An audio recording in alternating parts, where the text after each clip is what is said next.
Fighting Texans.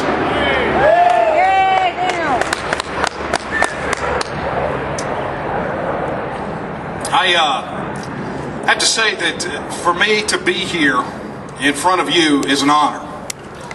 And it's also an honor to be speaking after so many people who have contributed so much to this event. And I want you to take this opportunity to thank Donnie Waits, Jerry Donaldson, all of our guest speakers, James Pardo, Kerry Wise. Go ahead and give them a round of applause, folks.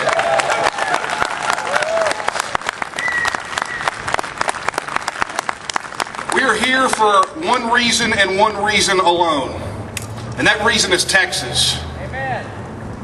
For far too long, we have been forced to relegate Texas to the back burner. I've seen it. I've seen it plenty over these past few weeks as we got ready to do this rally. I saw comments from people on the Facebook and on the website, in the media, and all over. Probably people not from Texas, stating time and time and time again that we just needed to swallow our pride and get used to the fact that we were forever going to be under Washington, D.C. It is, for me, that is morally reprehensible. And it is not something that I am going to swallow. It's not something that I'm going to tolerate. And I've dedicated the last 15 years of my life to make sure that we don't have to do this anymore. One day, we will come to this Capitol building, and right above me, there will be one single flag flying, not two.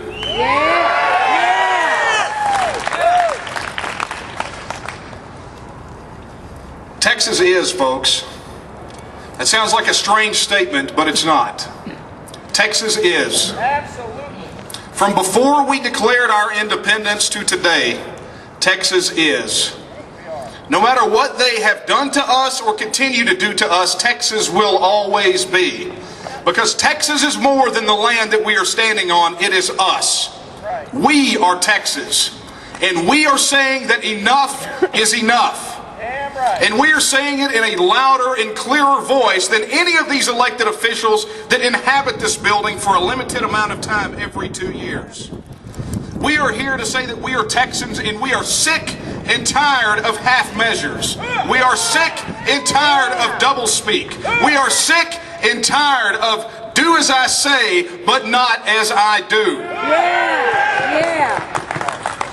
And beyond that, we are sick and tired of mandates from a government that is thousands of miles removed from us. We are sick and tired of their laws and their mandates and their agencies that serve to do nothing but eat out the substance of Texas, and we have had enough. But today we are here on March the 5th. I believe that this rally came about on March the 5th for a very real and specific reason. Whether you call it coincidence or divine providence, I care not. But today is the 175th anniversary of the day that Colonel William Barrett Travis drew his line in the sand at the Alamo. Remember the Alamo.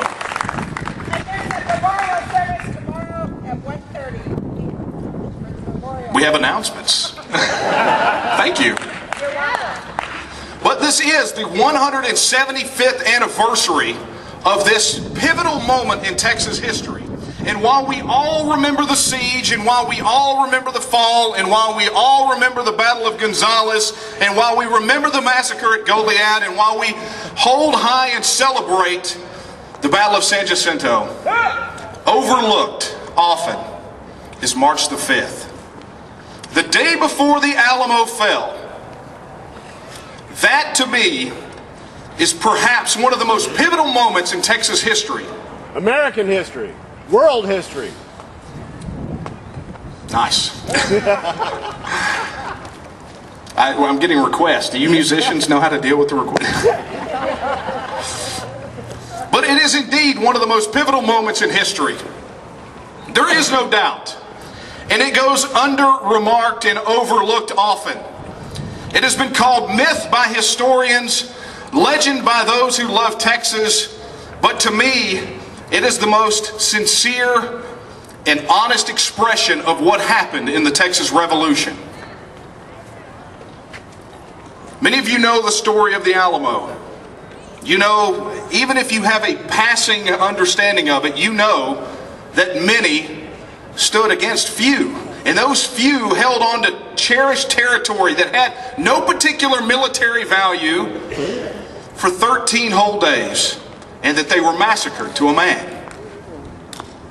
But it is within that story, within that siege, that measure of defiance shown by a people driven by principle and by freedom and by independence, that we look to find our lesson on this day. It is that line in the sand moment that we are all facing right now. So let me explain to you what was taking place.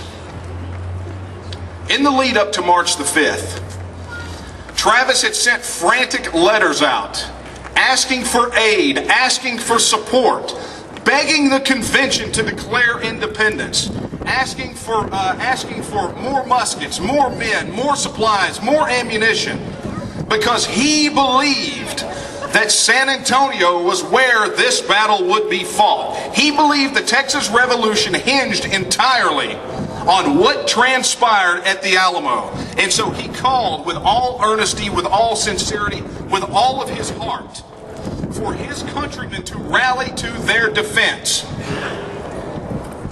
But help was not forthcoming. Toward the tail end of the siege, 32 men had snuck in, additional to what was already there. But it became pretty clear that no help was coming. Fannin was not coming from Goliad. Houston was not coming with what he had for the Texian army. No one was coming. And so on March the 3rd, Travis penned 2 letters. He penned, I think, 3 total, but 2 letters that are of utmost importance to us today. One was to the secretary or the president of the convention that was meeting to decide on independence, and one was to a delegate to that convention. And in that one letter, in the letter to Jesse Grimes, the delegate, he made a very poignant statement.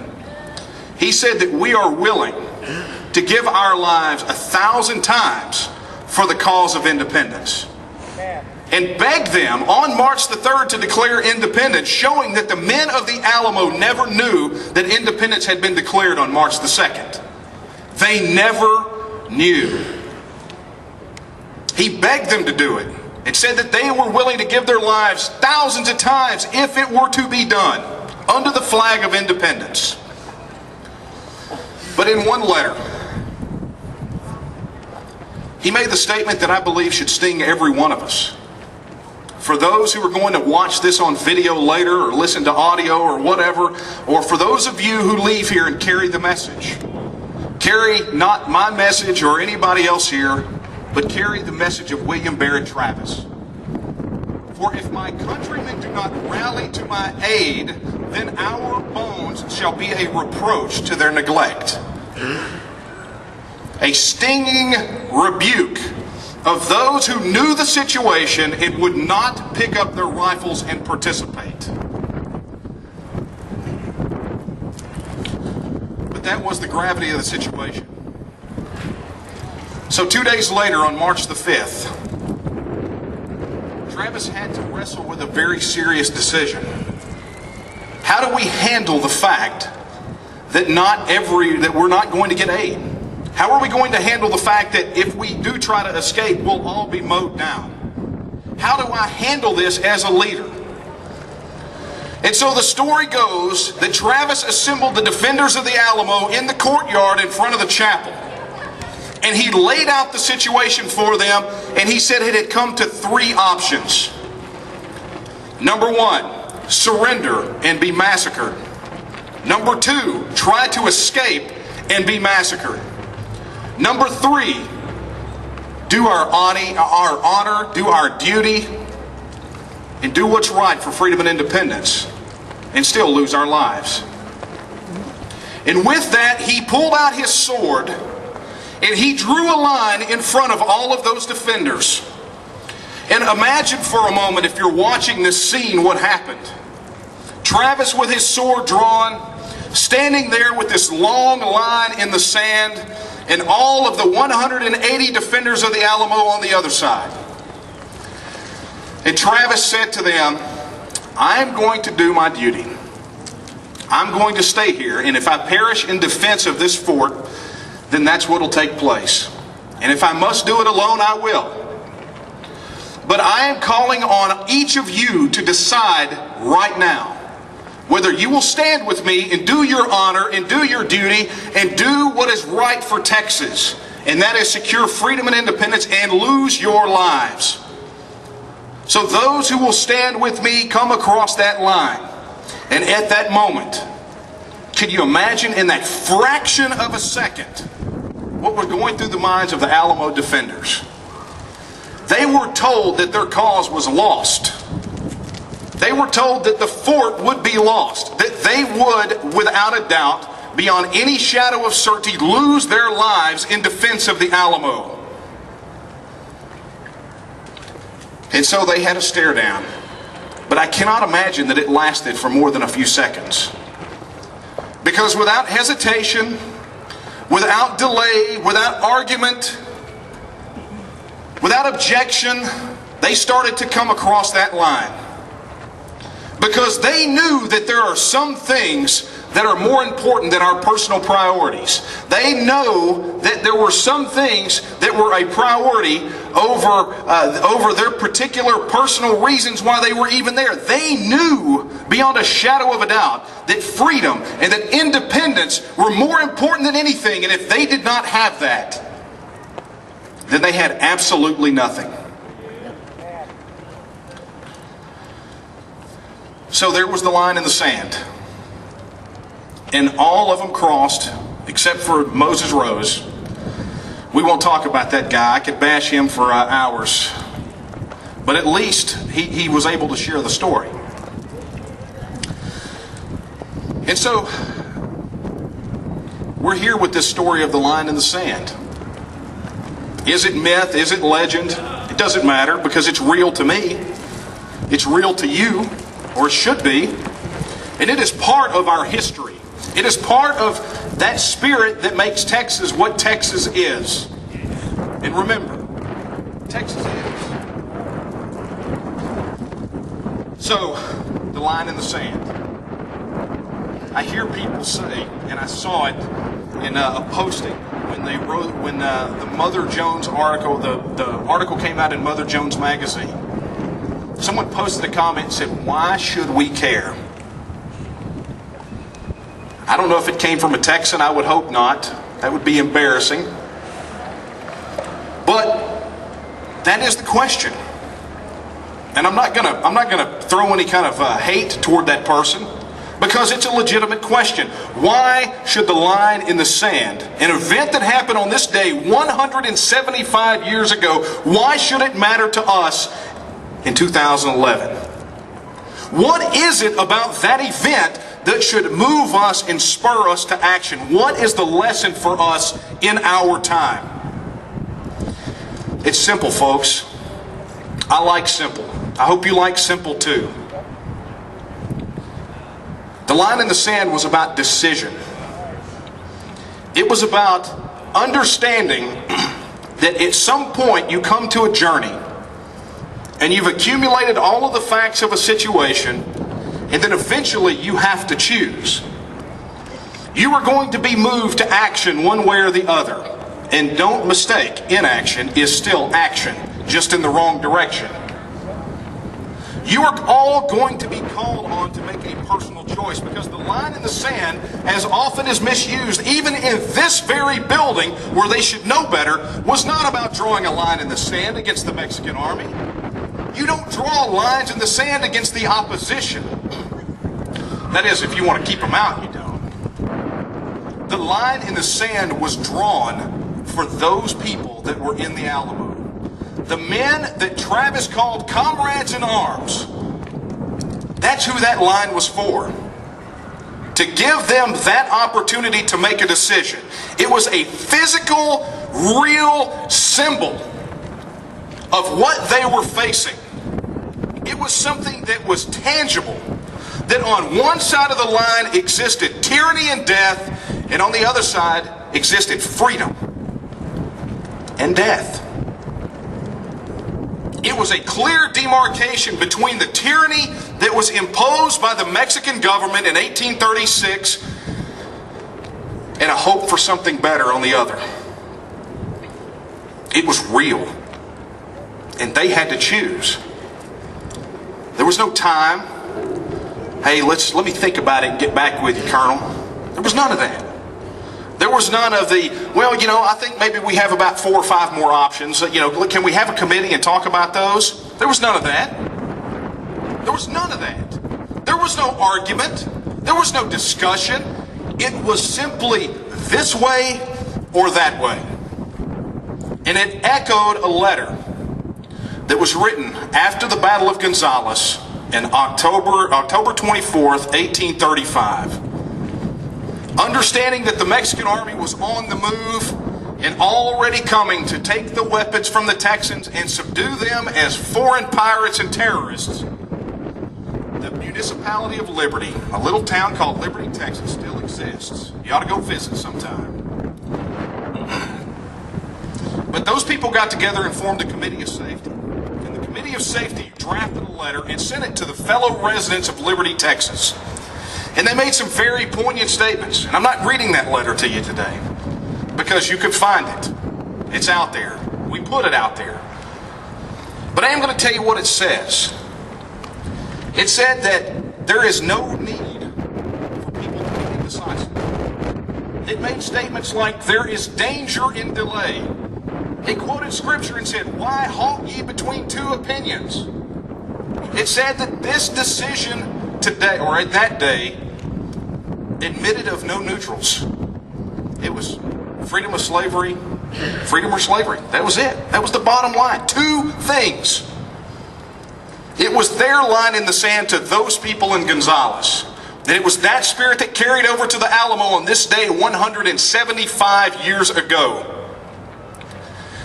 And it is that lesson that we have to learn today. It's that lesson that we have to take from this event.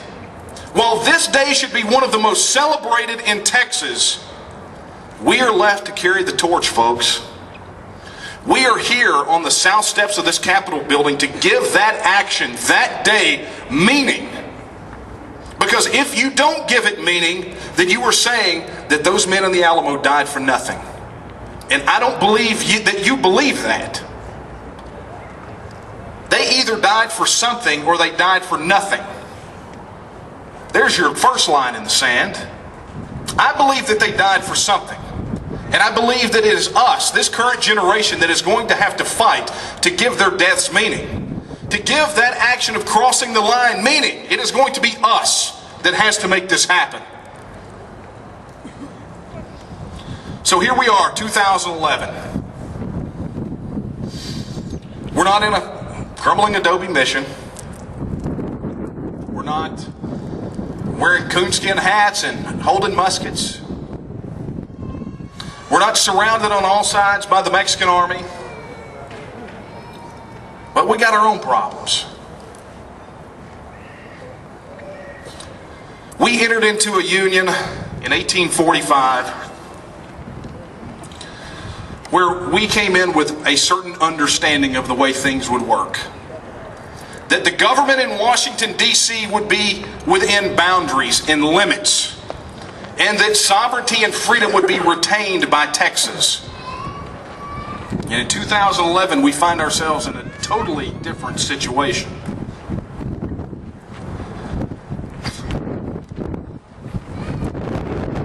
Does anyone believe that Washington, D.C. represents them? I just wanted to make sure. I'm sure there's some people meandering around here that probably think so. We call those folks Marylanders, or proper term is Yankees. No offense, Chris Jacka. But anyway, he's reformed. I get it. understandable that most of the people that fought at the Alamo weren't originally from Texas anyway, as James Pardo will be glad to point out to anyone who wants to challenge him on it later. But the bottom line is simply this. Washington, D.C. does not serve our needs. Not only that, it has exceeded what its mandate was, and it seeks only to crush us. If you don't believe me, do I need to bring Kerry Wise back up here and shake you out of your chair again? Do we need to make that happen? I cannot fathom how anyone out there can look at the events of the day and not believe that Washington, D.C. has its sights set on Texas. Do we need to talk about the drilling moratorium in the Gulf of Mexico? Do I need to throw some people under the bus and say that I sat in that office right there and spoke with the governor's legislative director, and he said, the United States federal government has its crosshairs on Texas. They know it. They know it beyond a shadow of a doubt, and I pray to God that you know it too. And I pray that other people here in Texas know it, but for some reason may not be sufficiently motivated to get active. So, the situation is dire, folks. The United States federal government, through its ridiculous actions, through its fiscal child abuse, has ratcheted up $15 trillion in debt. The economy is on the verge of collapse, and they are all sitting over there sharpening their forks and their knives, licking their chops, looking at Texas, because we do it better. And yeah, we're not perfect, but you know what? We're a lot more perfect than California. We're a lot more perfect than that stuff sitting in Washington, D.C. We're a lot more perfect than what's going on in New York. Why? Because they're all packing up and they're moving to Texas. And for those who don't like it here, I'll give you some numbers you might want to know. 10, 20, 30, 35, those are all interstates. They run both ways. Okay? But folks, this is not solely about running away from something. You know, the Alamo defenders were there for a dual purpose. And we must be here for a dual purpose as well. We have to seek and secure Texas independence, not just because we dislike what's going on in D.C. or we're upset about the United States Constitution being burned up and thrown away and treated like toilet paper by the Congress and the presidency and the Supreme Court and, frankly, the other states. We have to be mindful that it is not just about running away from something, it's running to something. And that is the destiny that was laid out by our founders here in Texas. You see, also this week, during the Mother Jones interview, or during that magazine article, I've been pounded. Matter of fact, I got two, what do they call them, tweets, right? Right as I got here from somebody who has taken it upon themselves to teach me about Sam Houston and how Sam Houston would be opposed to what we're doing today because he was opposed to it in 1861. Well, folks, the last time I checked, I looked at a calendar before I came here. This ain't 1861. This is 2011. And Sam Houston's words that he said after statehood ring truer now than they did then. And he said that Texas will again lift its head and stand among the nations. And that time is now.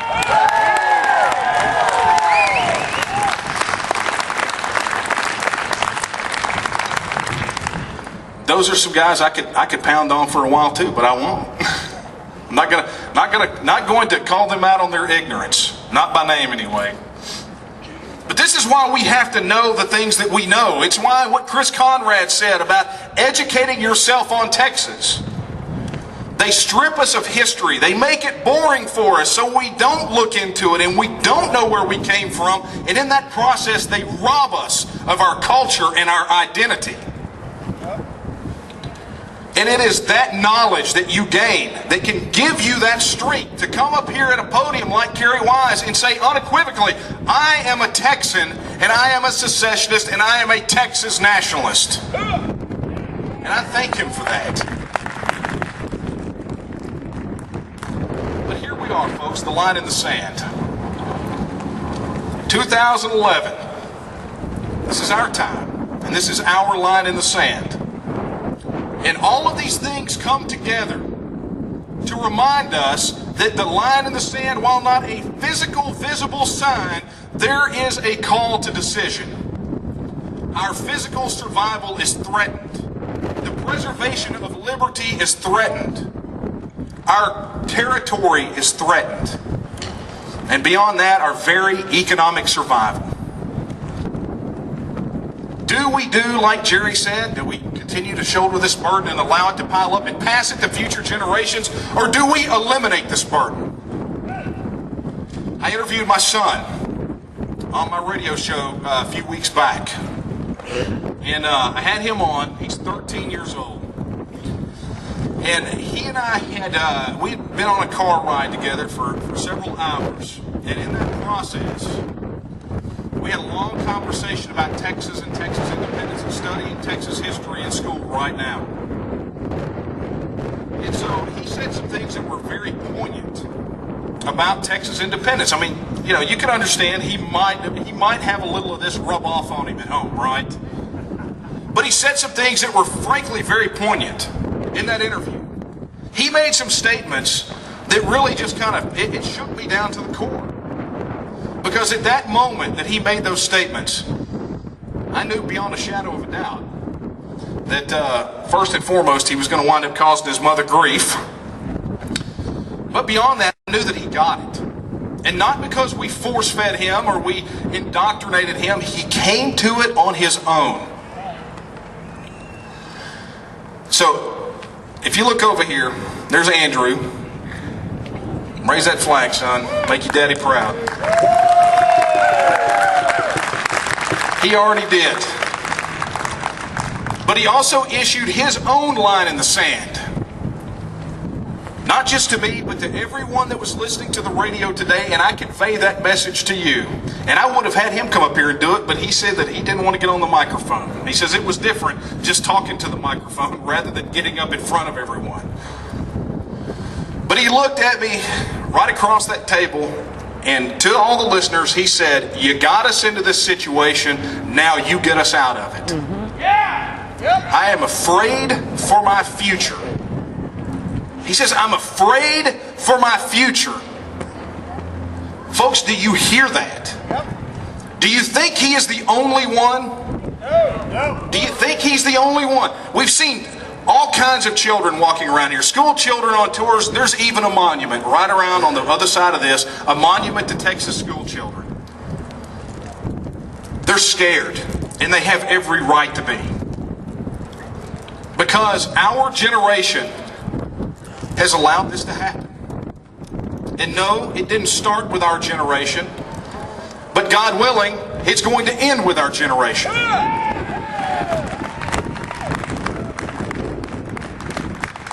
So I stand before you today to also draw a line. Not just to you, but for the purpose of this rally. And I draw my first line against the people that occupy this building. Article 1, Section 1 of the Texas Constitution says that Texas is a free and independent state, subject only to the United States Constitution. And for the maintenance of our free institutions and the perpetuity of the Union depends on the right of local self-government unimpaired to all the states. That is the first section of our current state constitution. Take it at face value. We are a free and independent state subject only to the United States Constitution. That means that if it is something coming out of Washington, D.C. that is a violation of the United States Constitution, then we are not bound by it.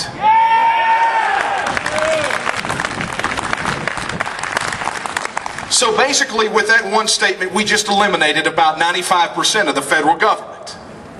Because we are subject to thousands upon thousands of mandates and programs and laws and agencies that have no bearing in the founders' original intent in the United States Constitution. I am so sorry that you have that interstate commerce clause in the Constitution. But it doesn't mean what you think it means, federal government. It doesn't mean that you have a blank check on our freedom. It doesn't mean that you can mortgage the future of our children. And it doesn't mean that we are going to submit to you and your whims at any time that you wish.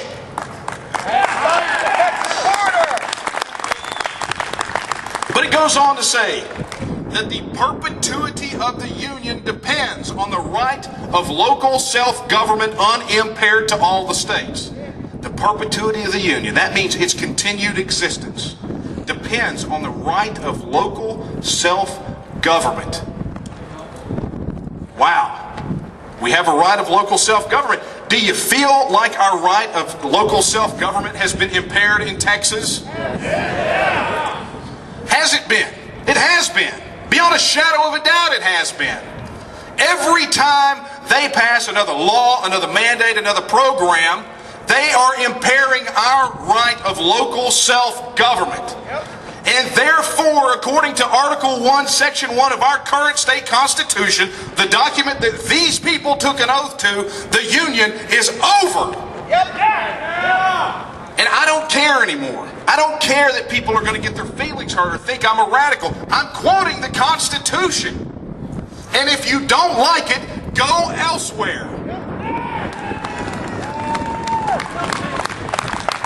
Article 1, Section 2 of our current state constitution, which, by the way, this was drafted after the Civil War, so for you detractors out there, don't give me the bunk that the Civil War settled this issue, because frankly, it settled nothing.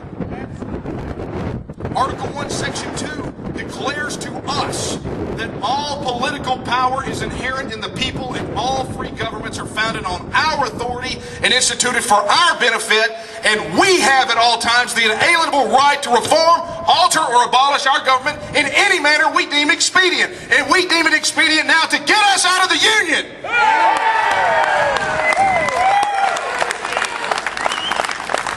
We are tired, just like our forebears in the municipality of Liberty, we are tired of half measures. We are tired of passing glances at the issue of sovereignty. We are tired of these guys giving lip service to the freedom and independence of Texas and the Constitution that they swore an oath to preserve and protect. We are sick and tired of it. And today, in this rally, we are drawing the line. We are drawing the line for them as fellow Texans to say, on this side of the line lives freedom and independence for Texas, and on the other side lies tyranny. Which side are you on?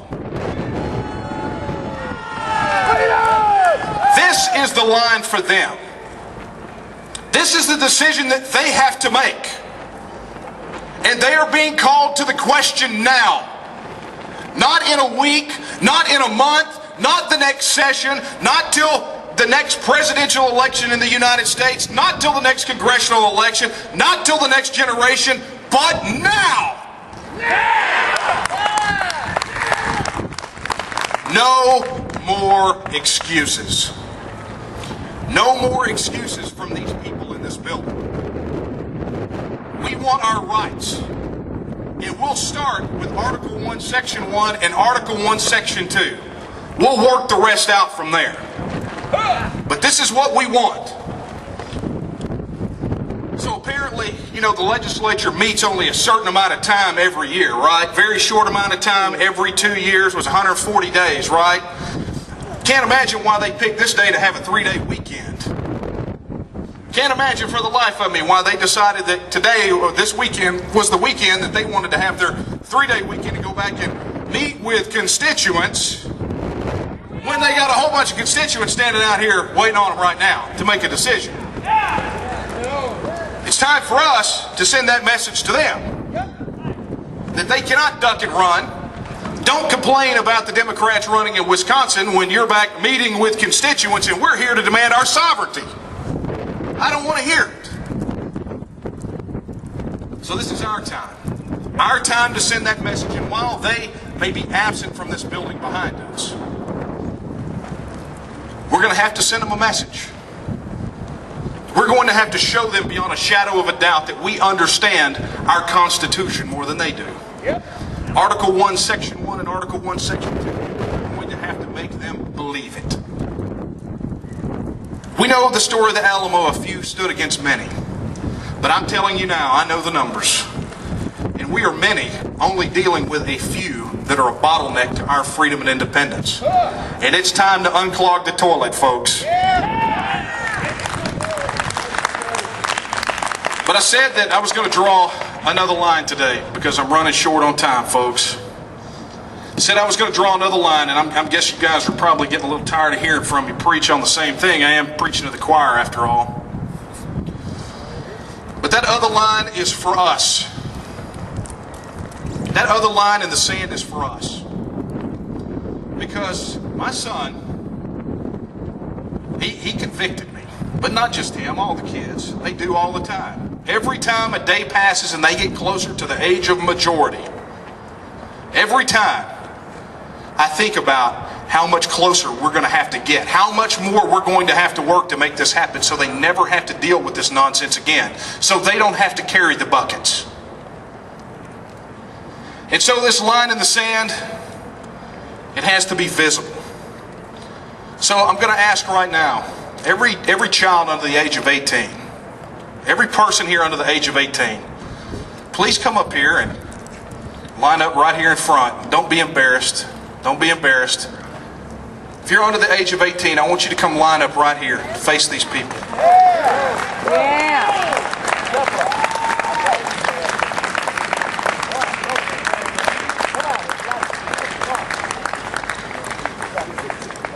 Here we go. We have to have one with some assistance. Come on, guys.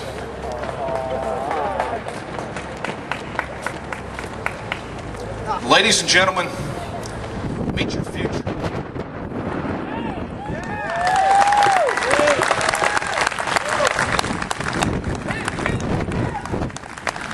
This, folks, is the line in the sand that I draw for you today.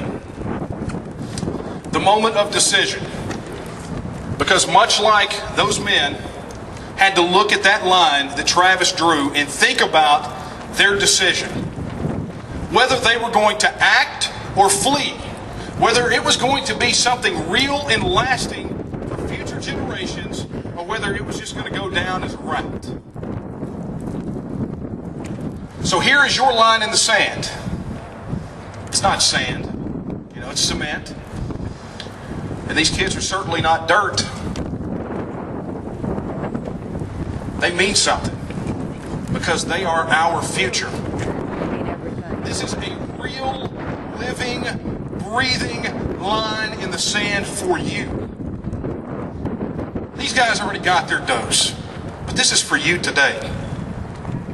This is the line in the sand for you. Are you going to give the sacrifices of the past meaning? And are you going to help write their future? Or are you going to let someone else write their future? Are you going to take a stand for freedom and independence so they won't have to? Or are you going to leave it up to them? Not their job. This is about as real as it gets, folks. This is why I do what I do. This is your line in the sand for today. So let it be written somewhere. Maybe this will be communicated. I guess it depends on how you go from here and take this message. How you communicate this on. Will this be the day that we made the decision to do what's best for them? To cross that line in the sand and protect them from the future that people are trying to write for them? Is this the day that you are going to raise your voices and raise your hands and stand on your feet and begin to march and make sure that they don't have to suffer through the nonsense that we've suffered through for generations? Is this that day for you?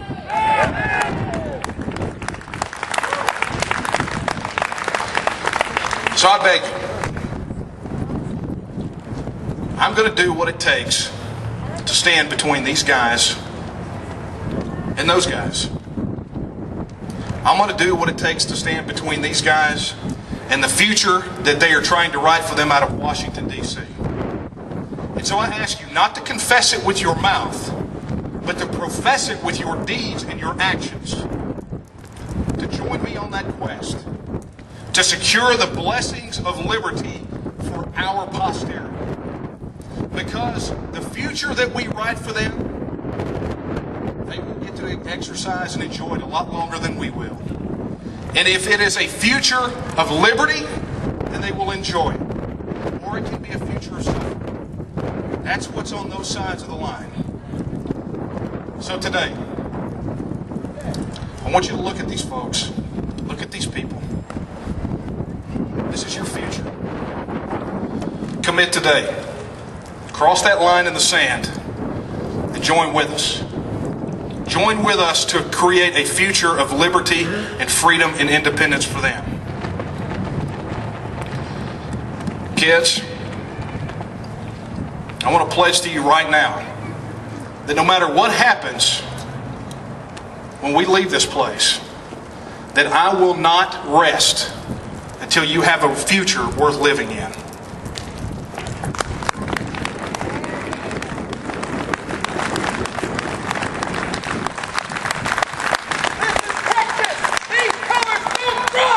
Amen. Well, the last time I spoke here, I did a lot of yelling. I think I did a little yelling today. And I ended it on a pretty heavy-duty note when we were here back in August of 2009. And I said that we would carry this banner, that banner, these banners right here, and we would hold it high if these people failed to. And they have failed to. They have failed us, and they have failed them. I don't have a lot of fire and brimstone to end this in, because I know that tomorrow marks the anniversary of when the Alamo fell. But today, on March 5th, 2011, I will tell you the story that will be written, is that few made a decision to stand against many.